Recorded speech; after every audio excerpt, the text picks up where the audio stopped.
Thank you very much. I was just giving a fist pump there, that's why I was delayed. I want to say thank you to the team. I don't know about you, but this has been an absolutely sterling day, and the lunch was amazing as well. So thank you for all the hard work that the team has put into making today happen. I want to thank my wife who's here as well. She's been an absolute amazing support, and you'll see how this all fits in to my story. So I'm going to share three things with you. I'm going to share three reasons as to why I'm telling my story. I promise you I'm not trying to be self-indulgent or get a pity party. It'll all make sense. I'm going to share with you three companions that have helped me through my story, and then I'm going to share with you my three big lemons. Now, I'm sure you've heard the expression before, when life gives you lemons, make lemonade. It's a great expression. It's trying to tell us that regardless of what you go through, don't feel like giving up. Use whatever's happening to you to try and turn something positive. But my question is this: what happens when life gives you too many lemons? That's kind of the story that I want to share with you. Now, I share that story with you, like I said, not to be self-indulgent, not to try and get some kind of sympathy, and we've heard some really moving stories today. I'm not trying to play trump cards either. I'm sharing my story with you because, number one, I want you to know whatever crisis you go through, it feels like you're alone, but you're not. There's a sense of solidarity, and I'll bring that out in the story as I tell you that. I had three companions who helped me to kind of figure out what the hell was going on with me and to try and get out the other end. Now, those three companions may not work for you, but there are tools available that will enable you to work your way through a crisis, and I hope to share that with you today.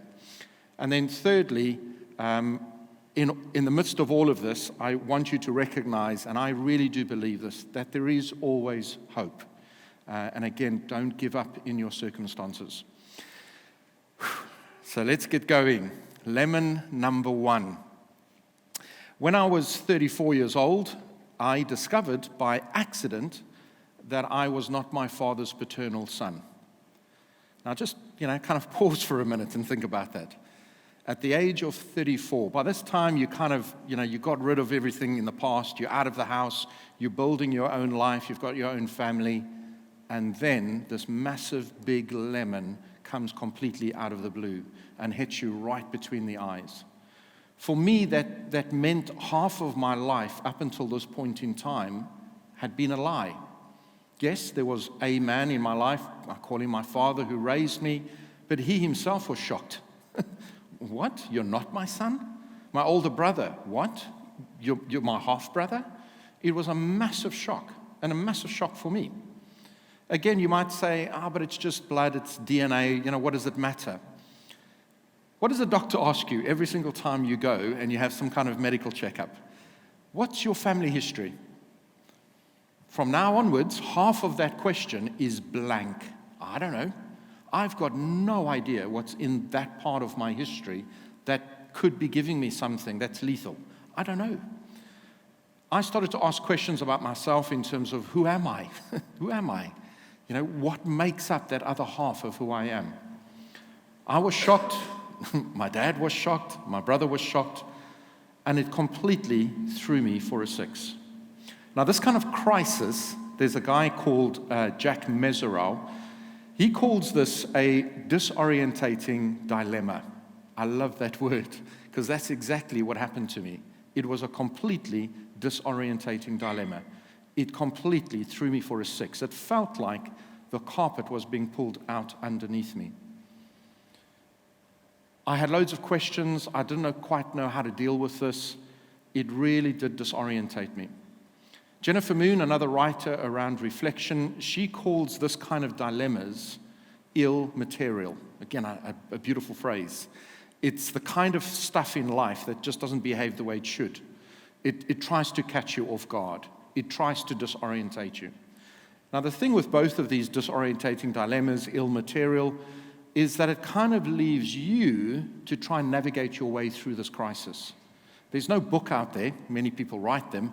But all of our circumstances are very different. We all feel our crisis with different intensities. I had to try and find my way through this, and I wasn't doing a very good job. Jack and Jennifer say that this is quite a common human experience. So when we're going through a crisis, and we've heard some today, we're all going through some kind of issue that throws us off balance. That's why I say we're not alone. It feels like we're not alone, but actually there's some sense of solidarity, knowing that actually there's quite a lot of people who go through these things. It's about finding the right people to be able to talk to. My third companion that helped me to figure things out is a lady called Kubler-Ross. She was a medical doctor. She worked with cancer patients, and she discovered that they all went through very similar stages from the time that they found that they had a terminal illness right the way through to the entire process, some recovering, some not. And one of the first stages that you go through is denial. I found myself saying over and over again, I can't believe this. Is this really happening? I found myself going through the stage of denial. But very quickly, that turns into a sense of anger. Why me? I didn't ask for this. I wasn't, the one that did this. This is what happened to me. And now at 34, I'm finding out about this. A lot of anger. What I also discovered is that actually a lot of people around me, particularly close family, were in a state of denial. They didn't really want to talk about this because they didn't know how to deal with it. But I needed to talk about it. So I would sometimes be accused of ruffling the feathers, stirring the pot. Just be quiet, sweep it under the carpet, carry on as if nothing happened. But that just makes me angry because I need to deal with this. I need to figure out what's going on. I need to make a step forward in life. And so I found myself in this loop between anger and denial, and anger and denial. And sometimes it would dip down into a deep sadness, a sense of depression, almost where you kind of feel like you can't get out of this, you can't cope anymore. You start to ask all kinds of questions. Why is this happening to me? Will this ever end? What is the way out of this? But little did I know that in my disorientating state and behaving in uncharacteristic ways, it started to have an impact on my immediate family. And about a year after the initial news of the first big lemon, the second big lemon hit me between the eyes. I separated from my then 4-year-old daughter and her mother. I had no idea how painful a divorce would be. I was very, very close to my 4-year-old particularly. And I know that logically in my head, I will now see her on the weekends, that Monday to Friday felt like a year. It felt like a time where I was just missing out on everything. I remember many times dropping her on a Sunday, swapping back for her to go with her mom, and just feeling like my entire heart was being ripped out of my chest. I'd drive home in the car in the silence, just tears streaming down my cheeks. Now again, logically, you're going to see her in a few days' time again. But the pain just wouldn't let go, and I couldn't divorce myself from this sense of loss. It felt like I was losing somebody every single weekend. I wasn't coping. It felt like I was drowning. Little did I know that a third lemon was coming. My third lemon at that point in time, I was a minister of religion. I was part of a very, very conservative form of faith. And at least the way I believed it, divorce was a no-no. You just don't get divorced. And I felt like I was disqualified. I couldn't be a minister of religion anymore. I resigned. I left with a sense of disgrace. But very, very quickly, within 6 months, I found myself on the brink of bankruptcy. I resigned without anything else to go to, and I just didn't have a comparable income. I was selling things left, right, and center. I was trying to find all kinds of side hustles to try and bring some money in. Very quickly, I was no longer able to pay the loan. I was maxing credit cards. I remember times my daughter eating, and she was looking at me saying, "Daddy, where's your food?" And I said, "No, it's fine, I'm going to eat later," knowing that she's eating the last food that's in the house, and I'd need to figure out later on what I was going to be able to eat. At that time, I was living down in Brighton, and I remember walking along the beachfront, seeing a soup kitchen, and asking myself the question, can I justify myself going and getting some food to eat? I was struggling. It was really, really difficult. And again, all those questions come back in your mind. Why am I going through all of this? Have I done something to the universe and I'm being punished for it? And all these questions just go over and over in your mind, and you go between denial, you just can't believe your circumstances, you can't believe your luck, to being angry, how you've ended up in the circumstances. In the midst of all of this, Jennifer Moon, again, my companion, and Jack Mesereau, they say that these kind of things, as horrible as they are, and I wouldn't wish it on my worst enemy, the way I was feeling and what I was going through, these kinds of dilemmas, these kinds of crises, force us to interrogate our values, our beliefs, and our assumptions. When life is going good, we don't always do this kind of retrospective thinking. But when these crises come, we ask some really deep questions of ourselves. Now, Jennifer Moon says in her cycle of reflection, she says that there's two ways in which we learn from the difficulties we go through. The first one is called surface learning. This is when you notice things. You notice your emotions. You notice you're feeling down. You notice you're feeling angry. You notice that people that called friends are now not wanting to associate with you. You notice things. And you're trying to make sense of it. You ask these questions. You're trying to figure out yourself. But if you don't make sense of it, you don't get to answers, you end up in a cycle, again, just noticing things and trying to make sense of it. And you end up in these cycles that Kubler-Ross here is offering. You never get to this point of acceptance. The point of acceptance comes, and this is deep learning that Jennifer Moon speaks of, when you begin to make meaning. What does this mean? Why am I going through this? And what does it mean? And then working with that meaning, which often means a change on the inside, in who you really are deep down. And that leads to what's called transformative learning. What did I learn? What meaning did I make?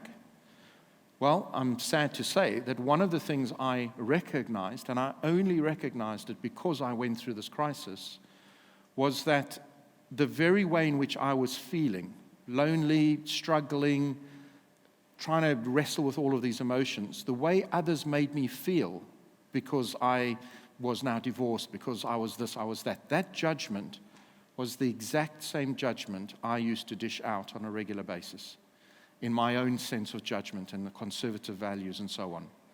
And now feeling what others must have felt like because of my behavior made me ashamed and made me realize, wow, so this is how I made other people feel. I don't ever want to do that ever again. I only arrived at that point of meaning because of the crisis. Now, I'm not suggesting you go out and look for a crisis, but it's a recognition that having gone through that crisis, I arrived at where I arrived. I don't want to ever be the old Trevor, but I could only be the new Trevor because I went through that crisis. In some ways, I had to accept the crisis, not be in denial, not be angry about it, but actually recognize that it's the crisis that has enabled me to be a different me. Now, don't get me wrong, I'm not saying all things are perfect right now. There are still awkward relationships. There are times, bizarrely, where you get triggered and you feel all of those emotions come rushing back. There are times when I drop back into those old habits or old ways of thinking. But I'd rather be the Trevor that I am today than the Trevor that I used to be. So I want to return to what I started with in the beginning. Whatever the crisis is you may be going through, or if you remember this talk in the future and you go through something, I know at that point in time you feel like you're alone, but you're not. There's a lot of us who've gone through similar rubbish. You're not alone. Find somebody that you can trust and have those conversations with them. I had wonderful people who started to come in my life who were significant in helping me make meaning of what I was going through, and they were a tremendous amount of support. Secondly, dig deep. Deep learning. Find the tools. They're there. Find the tools that's going to work for you to be able to work your way through that crisis. For me, it was Jack Mesereau, Jennifer Moon, and Kubler-Ross. These kind of theoretical approaches helped me to name what I was going through and helped me to kind of work my way through it, to find the meaning. And then finally, even if you're in a crisis right now, I really do believe there is hope, and you will come out the other end a better person. It's about digging deep and working through the crisis you're in.